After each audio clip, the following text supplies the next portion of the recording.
Bonjour, je m'appelle Nathanaël Halal et je vous souhaite la bienvenue sur ma chaîne. Mes 30 premières années ont été plutôt un enfer et je vais vous expliquer un petit peu pourquoi et pourquoi ça a été nécessaire. Dès mes 3 ans, en fait, mes parents ont divorcé et ma famille n'a eu de cesse que de me répéter voilà ce qu'a fait ta mère, voilà ce qu'a fait ton père, voilà ce qu'a fait ta grand-mère, voilà ce qu'a fait ton grand-père, etc., etc. Lorsque j'étais un petit peu plus grand, ces personnes-là m'ont demandé à moi, en tant qu'enfant qui avait 5 ans, qu'est-ce que tu ferais toi en tant qu'adulte? Donc c'était pas non plus l'idéal. Ils ont compris que j'étais un petit peu différent, mais sans comprendre un petit peu en quoi j'étais différent. Et pourquoi? De mes 7 ans à mes 24 ans, on va m'empêcher de m'affirmer, on va entraver ma vie, on va m'empêcher d'être moi-même et d'aller vers ce que j'aime. Notamment, j'aimais tout ce qui était artistique, le dessin, tout ça. J'aimais également l'informatique. Ce qui va me sauver, en fait, ça va être le jeu vidéo dans lequel je vais pouvoir m'isoler et lorsque je serai isolé, je vais pouvoir me poser des bonnes questions et me recentrer sur moi-même et d'avoir aussi, sur le plan cognitif, quelque chose à moudre. J'ai compris que j'étais très différent de ma famille et qu'il existait une troisième voie qui était la mienne. Je n'étais pas pareil que ma famille maternelle et paternelle, dans lequel l'une était plus pragmatique dans l'action, mais jamais dans la spiritualité, dans la réflexion, et l'autre, c'était l'inverse. Il existait une troisième voie qui était la mienne, et c'est celle que je devais découvrir. Plus tard, vers mes 24 ans, je vais enfin parvenir à mettre en place ma vie, donc que ce soit avoir un travail, etc., etc., être vraiment à ma place, et rapidement, tout va s'effondrer. Tous les secteurs de ma vie vont s'effondrer. Tant bien que mal, j'ai été parvenu à construire les choses à ma façon, à la hauteur de mes ambitions, de mes attentes, et tout s'est écroulé autour de moi, quels que soient les secteurs, financier, amour, famille, amical, tout, absolument tout. Et ça a été pour moi le début d'autre chose, c'est-à-dire que j'ai abandonné donc les jeux pour passer vers du développement personnel de manière progressive. Et pour moi, ça a été l'occasion, en fait, de commencer à me recentrer sur moi-même.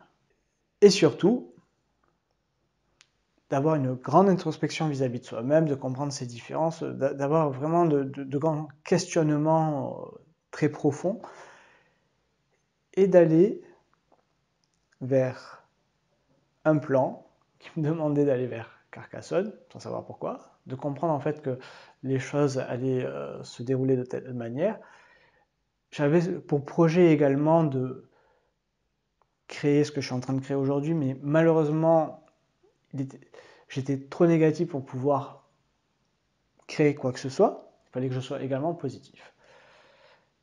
Donc, en étant positif et en allant à Carcassonne, j'allais avoir en fait toutes ces réponses et ce cheminement qui allait me permettre de changer et de comprendre.